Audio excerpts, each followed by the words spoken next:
जय श्री राधे। पूज्य श्री सद्गुरुदेव भगवान के चरणों में प्रणाम। पूज्य श्री उड़िया बाबा जी के सदुपदेश। भजन की आवश्यकता। साधक ने प्रश्न किया, भजन करने से क्या लाभ है? पूज्य उड़िया बाबा उत्तर देते हैं, भजन से प्रेम स्वरूप परमात्मा की प्राप्ति होती है। साधक ने प्रश्न किया, भजन न करने से क्या हानि है? पूज्य उड़िया बाबा जी कहते हैं, भजन न करने से विषयों की प्राप्ति होगी। विषय अनित्य हैं, अतः नाश होने पर उनके कारण दुख होगा। हम अवगुणी हैं, दीन हैं, दुखिया हैं, ऐसी भावना को दूर करने के लिए भी भजन करना आवश्यक है। साधक ने कहा, महाराज जी, संसार में बहुत पाप होने लगा है। उत्तर में उड़िया बाबा कहते हैं, भैया, जो तुम्हारे लाला करेंगे वही होगा। तुम क्यों फिक्र करते हो? जिसने इस संसार को बनाया है वह स्वयं इसकी चिंता कर लेगा। तुम्हें तो अपने लाला का भजन करते रहना चाहिए। अगला प्रश्न, भजन और सत्संग में कौन श्रेष्ठ है? पूज्य बाबा कहते हैं, जिससे वृत्ति भगवदाकार हो जाती है वही भजन है। सत्संग, सेवा, नाम जप और ध्यान, इन सभी से वृत्ति भगवदाकार होती है, अतः ये सभी समान हैं। साधक ने कहा, भजन में अधिक समय लगाना चाहिए या सत्संग में? बाबा कहते हैं, वैदी या गौणी भक्ति वाले को तो सत्संग में अधिक समय लगाना चाहिए, किंतु अनुरागात्मिका भक्ति वाले को भजन में ही अधिक समय लगाना उचित है। शास्त्र की परंपरा से भक्ति करने के क्रम को वैदी भक्ति कहते हैं तथा अनुरागात्मिका भक्ति वह है जब भजन किए बिना रहा ही न जाए। इसके पश्चात प्रेम लक्षणा भक्ति स्वतः ही प्राप्त हो जाती है। अगला प्रश्न, भजन करने में संचित कर्म बाधा देते हैं या नहीं? उत्तर में बाबा कहते हैं, भजन करने के लिए दृढ़ता की आवश्यकता है। दृढ़ संकल्प हुए बिना तो सभी बाधा देते हैं, उनमें भी कुसंग के समान और कोई बाधा नहीं देता। संचित कर्म, इसमें कोई बाधा नहीं दे सकता। यह तो भजन न करने वाले को ही बाधा दे सकता है। सत्संग, सतशास्त्र विचार और भजन से संचित कर्म दब जाते हैं। भक्तों के जीवन चरित्र पढ़ने से भजन में जितनी रुचि बढ़ेगी उतनी भगवान के चरित्रों से भी नहीं होगी। भक्तों ने भगवान को प्रकट किया है, इसलिए भक्त भगवान से भी बढ़कर हैं। भक्तों के गुणों का गान भगवत गुणगान से भी बढ़कर है। भक्तों के गुणों का गान भगवत गुणगान से भी बढ़कर है। स्वल्प पुण्य वालों को भगवान के प्रसाद, नाम, गुणगान, भक्त चरित्र और भगवत विग्रह में प्रीति नहीं होती। जिसका भक्तों में प्रेम हो गया वह तो भगवान के प्रेम का अधिकारी हो ही गया। अगला प्रश्न, क्या भक्त को फिर मनुष्य जन्म मिलेगा? पूज्य बाबा कहते हैं, वह मनुष्योचित कर्म करेगा तो मनुष्य जन्म मिलेगा। एक श्री राधा वल्लभ जी का उपासक था। एक समय उसे सन्निपात हो गया। उसमें भी वह श्री राधा कृष्ण संबंधी पद ही गाता रहा। दूसरा एक ठेकेदार था, उसे भी सन्निपात हुआ। उसमें वह अरे कंकड़ कूटो, मजदूरों को बुलाओ, ऐसा ही कहता रहा। उसे भगवान नाम लेने को कहा गया, परंतु वह ले न सका। इसी से कहा गया है, सदा तद्भाव भावित। अगला प्रश्न, मनुष्य जीवन का प्रधान लक्ष्य क्या होना चाहिए? बाबा कहते हैं, मननशील को मनुष्य कहते हैं। उसके दो लक्ष्य होने चाहिए, एक तो भगवत प्रेम और दूसरा शास्त्रोक्त व्यवहार। अगला प्रश्न, सत्संग करते रहने पर भी वैराग्य क्यों नहीं होता? पूज्य बाबा कहते हैं, वैराग्य होने का कारण है भगवान में आसक्ति होना, और वह होती है भगवान के भजन से। सत्संग भी एक प्रकार का भजन ही है।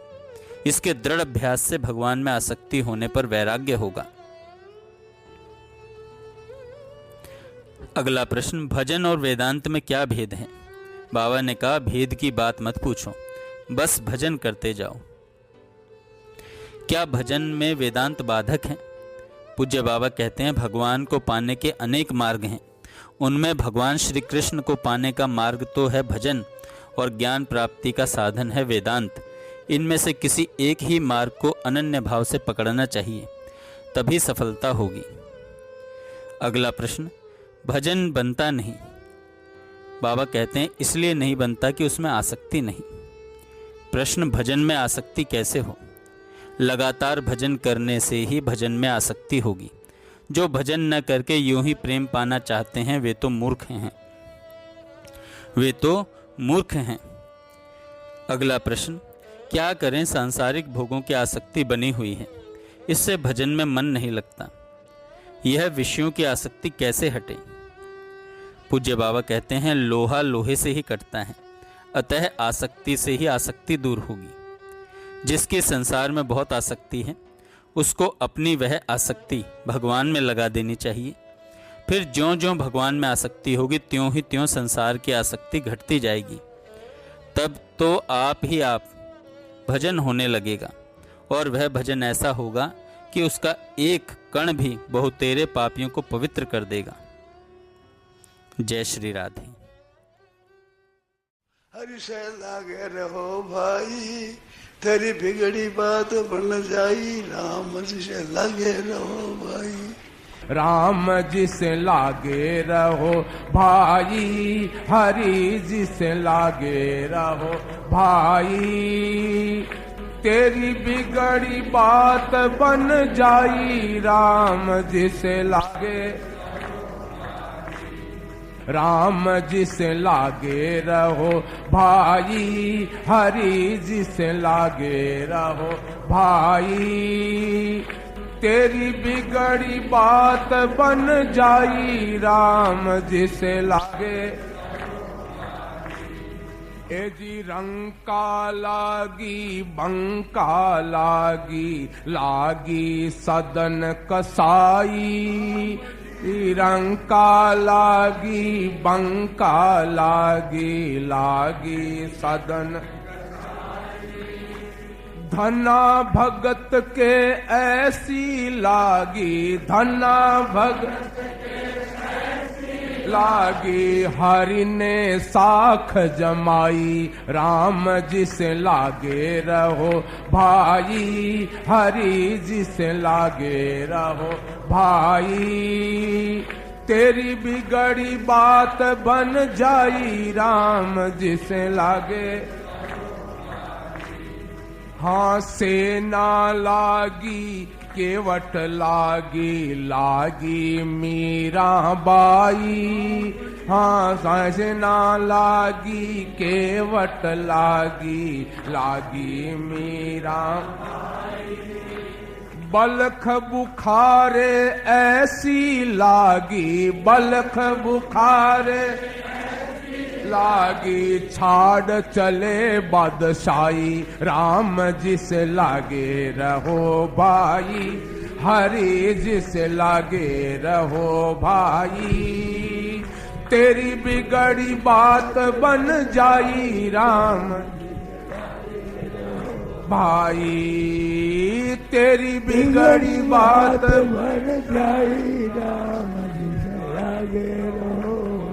ध्रुव लागी प्रहलाद के लागी, नारद बीन बजाई। रामा ध्रुव लागी प्रहलाद के लागी, नारद बीन। ये जी शिव सन का दिक लागे रहत नित, शिव सन का रहत नित। कबहुन रहत अघाई, राम जी से लागे रहो भाई, हरि जी से लागे रहो भाई। तेरी बिगड़ी बात बन जाई, राम जी से लागे रहो भाई। तेरी बिगड़ी बात बन जाई, राम जी से लागे रहो। ऐसा ध्यान धरो घट भीतर, आवागमन मिटाई। राम ऐसा ध्यान धरो घट भीतर, आवागमन। एज के तुम जानो के प्रभु जाने, के तुम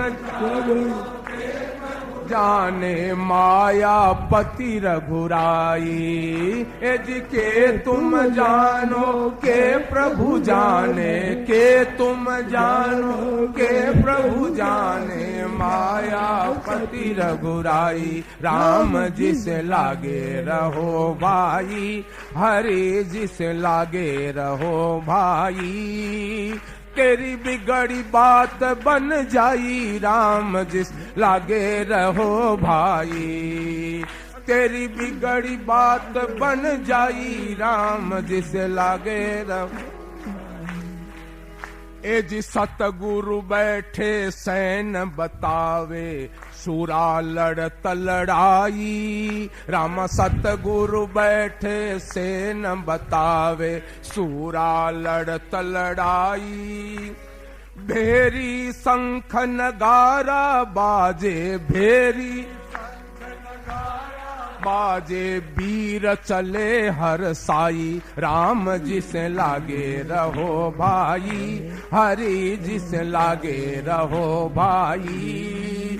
तेरी बिगड़ी बात बन जाई, राम जिसे लागे रहो भाई। हो तेरी बात बन जाई, राम जिसे लागे रहो। बैरी घात करे छिप छिप कर, प्रगटन देथ दिखाई। राम बैरी घात करे छिप छिप कर, प्रगटन देथ। ए जी कहत कबीर सुनो भाई साधो, कहत दो हारो तो राम दुहाई। हो कहत कबीर सुनो भाई साधो, कहत सुनो भाई साधो, हारो तो राम दुहाई। राम जिसे लागे रहो भाई, हरि जिसे लागे रहो भाई। तेरी बिगड़ी बात बन जाई, राम जिसे लागे रहो भाई। हो तेरी बिगड़ी बात बन जाई, राम जिसे लागे रहो।